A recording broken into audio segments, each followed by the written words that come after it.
at least it sort of explained things northwest, another part of Nigeria. We just knew people were being killed, tens every day, So who is really killing whom? We don't know. Katsina is heavily mono-religious. The people doing the shooting are also of that religion. So now it just didn't make sense. The theory collapses at that point, right?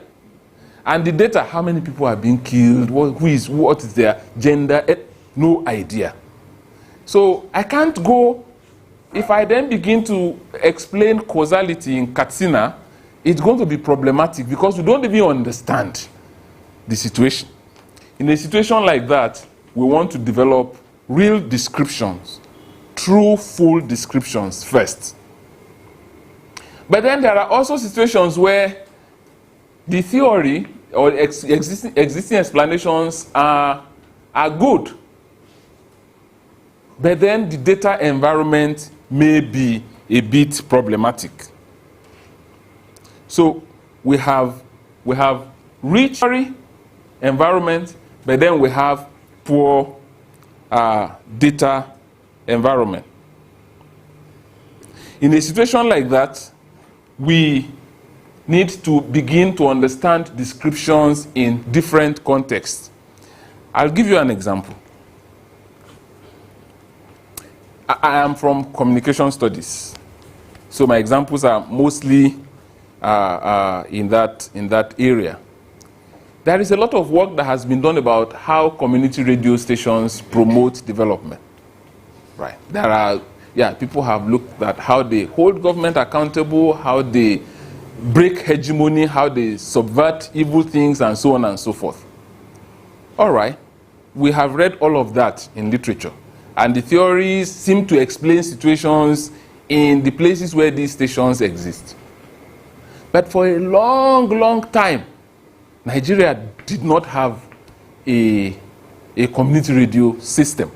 Our first community radio stations were approved in 2015. So they are really new. Data about how community radio functions in Nigeria's peculiar situation are rare because they just didn't exist. How would we have studied them? But then global theories and Latin American experiences and all of that exist in literature. Now, I can't begin to talk straight about community radio in Nigeria because we have rich theory elsewhere, but then in our context, we do not have data. So, you know what we usually do, you and I usually do, is to borrow these theories, right? And then to try to ground them in the realities that we have found ourselves. Again, very often, it is usually quite descriptive. Then there are situations where the theory environment is weak, but the data environment is rich. And we have a lot of data there, but then we don't have theories that explain them. I am sorry, I'll bring another example from Nigeria. My Kenyan examples have all disappeared. I think it's because typically I start with my first cup of coffee in the day is from Kenya, but today it didn't work out that way. Now, some know what we call mix in Nigeria. Not only in Nigeria, but we have it all over in some African countries. Mix is multiple indicator cluster surveys. Mix. It's done once in 2 years. And it's done by UNICEF in alliance with Ministry of Health, I think sometimes with Federal Office of Statistics, Federal Bureau of, FOS, FBS. It used to be FOS, yeah. Federal Bureau of Statistics, they come together and then they generate this data. And the data is about literacy rate in Nigeria, infant mortality rate in Nigeria, child mortality rate in Nigeria, maternal mortality rate in Nigeria, life expectancy, all of, those things. And you know the kind of stories we read there. They are all songs of sorrow for most of the time. But you see, so we get that once in 2 years. That's data. But who is processing this data to give us broad explanations? We have a poor theory environment, but then we have a rich data environment. I mean, I know somebody can say, but even that data, you can't rely on it. And I say, all right, yeah, let's assume you can't. But then you have not even opened it to see whether it makes sense. So when we have this, we have rich data, but then we don't have theories that make sense of this data. We say, let us explore causality. And on the last day of this module, day 4, we are going to be talking about, we'll do more of this kind of table, and we are going to be talking about how we can theorize based on this kind of situation. How do we make, they call it typological theories, how do we theorize in situations where, when we find ourselves in this kind of situation? Lots of data available there. We can plot them on a graph. We can separate them up and down. But then we do not have some broad theoretical explanations that help us to make sense of this data. Then the final one is where we have rich data and rich what?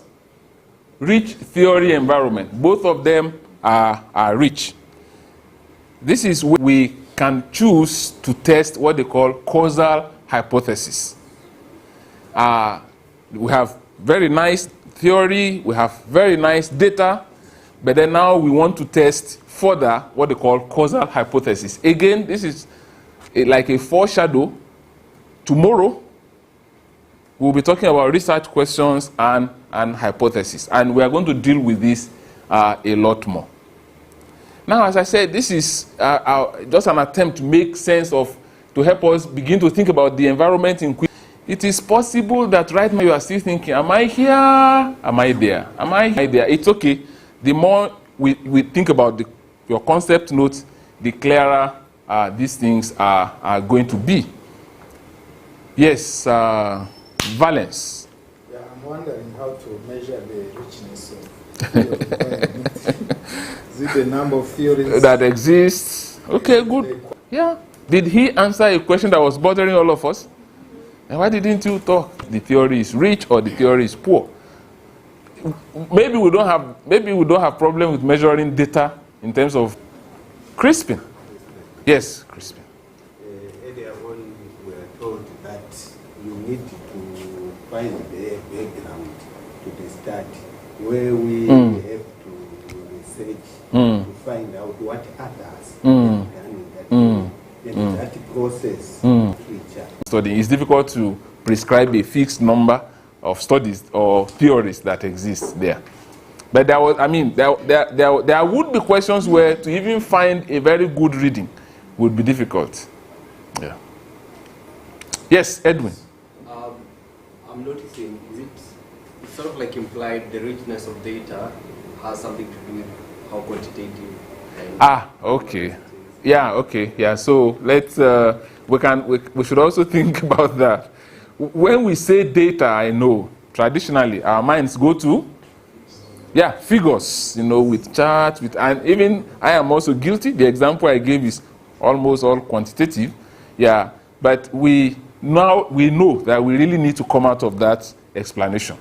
Yeah, data is not only in numbers. Yeah, so, yeah. So when we talk of richness of data environment, it is both quantitative and qualitative. Yeah. Excuse me? Yes. Using your example, that is the richness or poverty of data poverty. Well, I'm talking of the theory. Okay. You made mention of the fact that in the Northeast, sorry for Nigerians, you understand easily.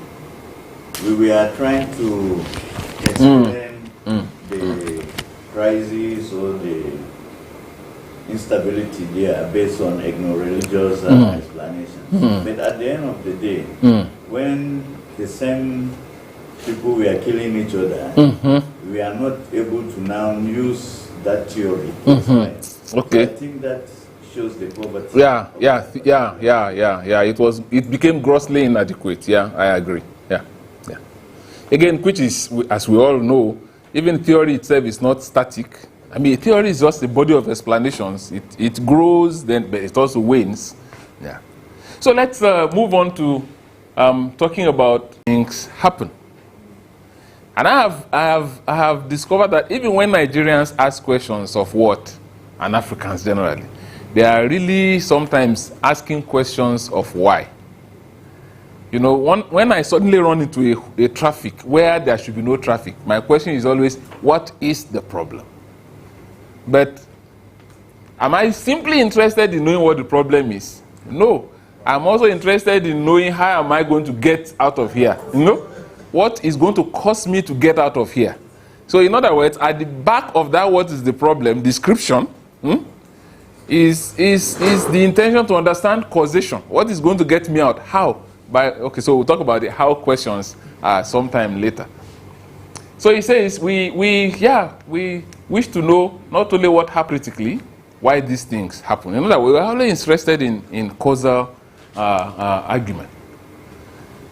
But that is Gering.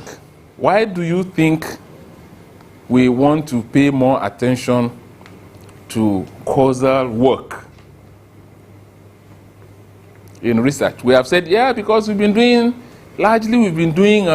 descriptive work. Yeah, I agree. But then that is not the only reason. Why should we bother about causation as researchers? Yes, Haruna. If we know the cause, I think we can go close to the solution. Okay. But when it is just described, I think we are still stuck. Okay. So understanding causation makes it possible for us to make recommendations for the solution of a problem. Okay, good one. Perfect. Any other? Yeah, okay. So we can prevent, if it's a problem, then we can prevent further. Yeah, beautiful. Finally,